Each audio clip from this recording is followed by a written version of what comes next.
Afternoon, folks. Old Buster coming to you again with another story for this coming Sunday. Name of this story is going to be Boys Will Be Boys. And that's for sure they will. Well, I want to appreciate all the kind words from me being a little under the weather and all them nice folks at Regents Hospital, floor 10. And also, when I was telling you about little old Jameson, that boy's 5-year-old now. I said he could come over here and sit on my leg anytime and we'd read a story. He just wants to be on the YouTube. Well, we got a couple old boys we need to holler at too.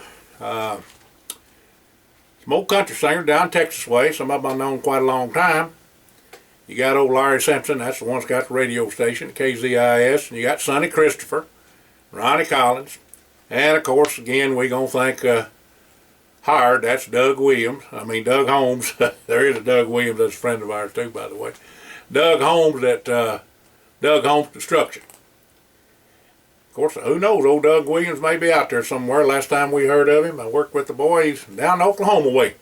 Hope he's doing fine. Well, anyway, we're going to get on here. Lulu's going to film this. These are going to be, several of these stories coming up, going to be shorter stories. They, not 4 or 5 pages.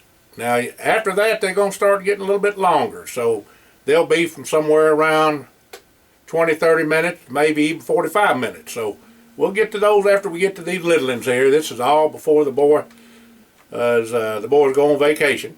And when it starts in the second half of their lives, it'll be in the later on in the years.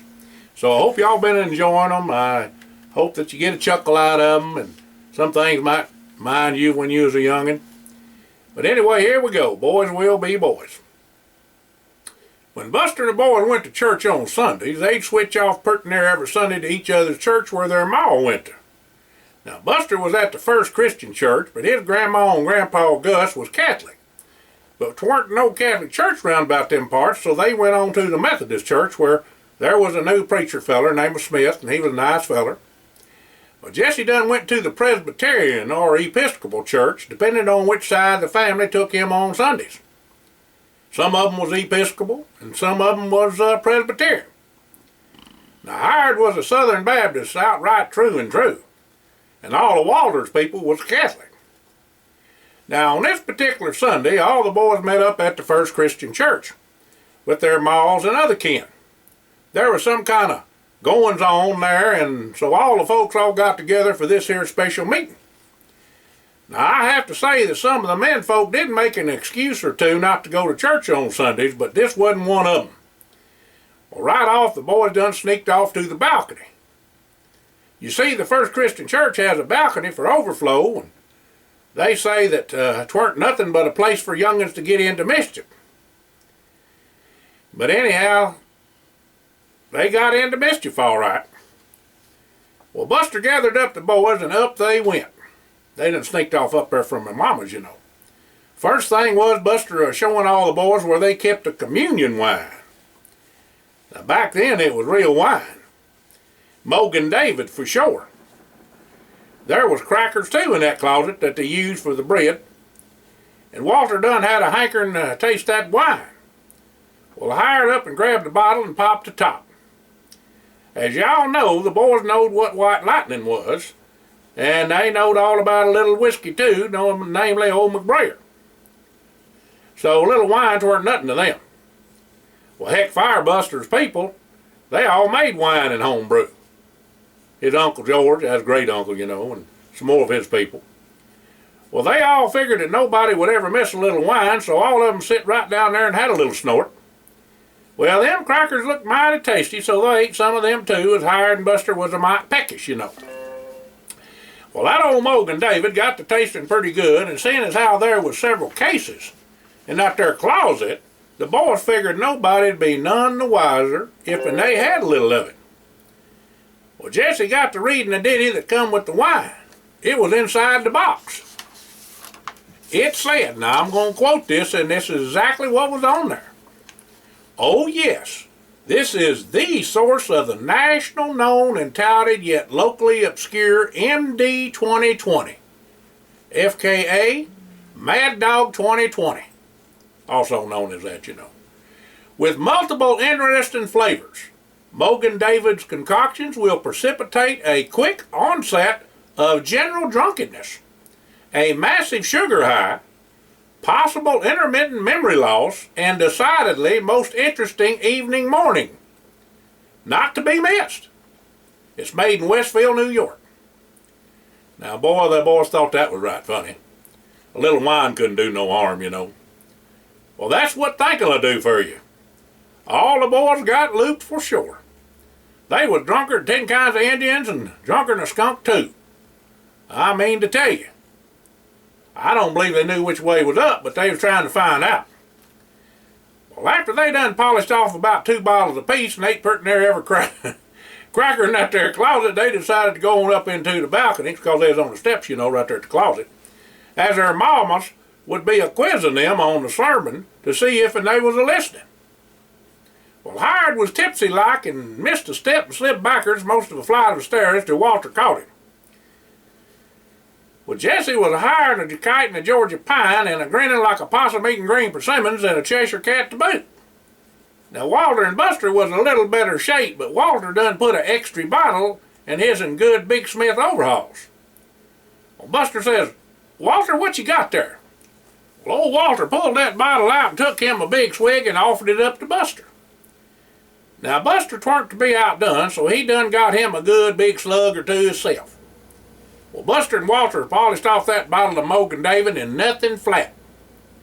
Then Walter just plumb went to sleep. Passed out colder than a wedge. Well, Jesse was up to a mite of fun, and Hired was along for the ride, but not hitting on all cylinders, you know. You should have seen them boys. Lord have mercy. Running around like a chicken with the head cut off. There was a ledge around the stained glass windows just wide enough for a feller to get around to clean them on the inside of the sanctuary. For some reason, Jesse done decided to walk around it just a meandering like nothing at all to it. You know, the boy liked to soft-fodle and gum everywhere he went. He just has to get into everything and look at everything, you know. Takes him right smart, too. He don't do it quick. He does. Takes him all day. Well, Buster tried to reach over and pull Jesse back, and like to fell over the railing of the balcony doing it. Well, Hired was right on Jesse's tail, following along like he had good sense. Double trouble. About that time, the preacher looked up and hollered to the boys and said, "Settle down and behave now." Well, that done it. The boys' mamas and their people there all looked up with Buster hanging over the railing and Jesse sitting on the ledge with his legs hanging over just a dangling and old Hired a teetering something awful and about to fall. Just a swinging from the rafters like a monkey. If you didn't think all hell broke loose that Sunday, y'all is sure enough wrong. Men folk and the boys' mamas come a-flying up them stairs lickety-split. Well, after they got all the boys down from the balcony and out front yard, services kind of went downhill from there, you know. Boy, folks were plumb ditherated, I'm telling you. Everybody was all abuzz about the boys showing out and all. Well, come to find out later, 'tweren't no grape wine but blackberry, and you just couldn't serve no blackberry wine for communion. That there wine had sit a spell and was a mite potent, more than usual. The preacher said he was glad they found out about that wine, but them mamas was fit to be tied. It took to the next day till the boys sobered up, and when they did, a come to Jesus meeting was in full force. The boys got out of school that Monday, but chores had to be done even if they was set off center for a spell. The boys' old heads was swole up like a toad frog and mouths dry as cotton. They got drunk all over again each time they got 'em a drink of water, too. Oh, me. 'Tweren't no picture show nor going to town on Saturday for a month for all of 'em, and chores was piled on a mile high. 'Tweren't no board whooping behind the barn, though. Thank goodness for that. Don't know how they got out of them whoopings. Well, each of the boys' paw was pretty rough with a board, switch, or a strap, so they was lucky there, you know.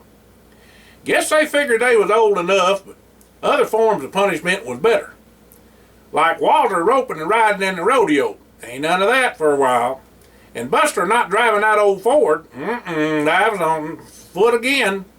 And Hired had his motorcycle sold. He got the worst of it.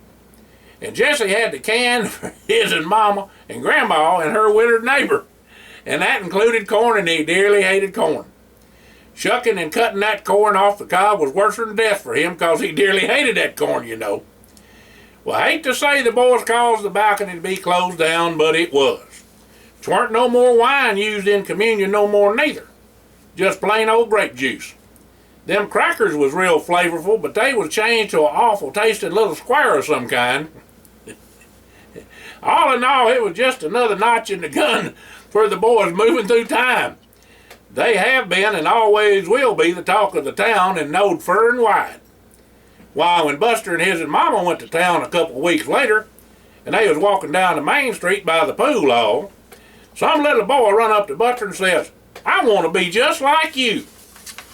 Well, Buster like to fell out right then and there. He goes back to the boys and told them all they just didn't know the influence they was having on youngins, even their own brothers and sisters. They said they sure enough had to look out for being a bad example, 'cause the good book spoke to that. Well, reckons all's well that ends well, and a lesson learned. But don't think for a minute something ain't a-stirring with them 4 boys. Guess everybody is a-waiting to see what happens next. Well, gotta step and fetch it, as they say. Coffee's a-boiling. Old Buster signing out till you have a good and blessed day.